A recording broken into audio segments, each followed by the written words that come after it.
What if I told you some people don't want your life, they want your blueprint? And the problem is, jealousy doesn't look like hate anymore. It learned how to smile. Let's talk about it. Because a lot of you think jealousy looks like hate. Like someone openly opposing you. No, that's the old version. Let's be real. Some people don't clap for you. They study you. They're watching how you move, listening to how you speak, tracking your patterns. They mirror your language. They show up where you show up. And you're calling it connection. But something feels off. It's not connection, it's comparison.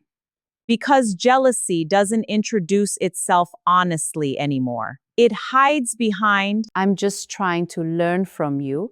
I'm inspired by you. We're in the same lane. but in the spirit, it's competition, not alignment. And the version you're dealing with now smiles in your face, supports you publicly, studies you privately. They're tracking your patterns while you're thinking it's support. Here's the principle. Jealousy is not just an emotion, it's a posture of misaligned identity. When someone isn't secure in who they are, right, they start studying who you are because jealousy says, I don't trust what God gave me, so I'll replicate you. What's on your life, I should have had. But here's the truth. You can copy patterns, but you cannot duplicate grace.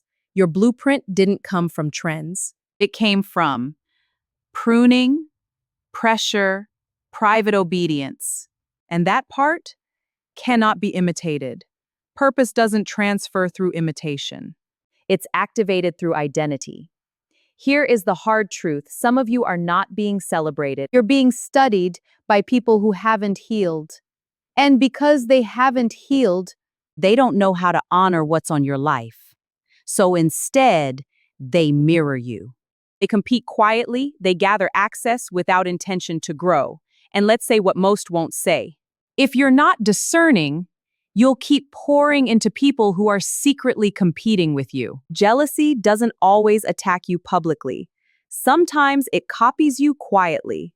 They discredit you subtly, celebrate you selectively.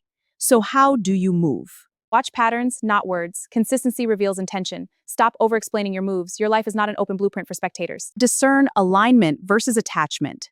Alignment builds, attachment drains. Stay rooted in your identity. What God gave you doesn't need validation, it needs stewardship. Guard your space without guilt. Distance is not bitterness, it's wisdom. Let me leave you with this. they don't want your life, they want your blueprint. But what God built in you was never meant to be replicated. So I don't compete. I don't compare. I don't conform. I walk in identity. I move with discernment.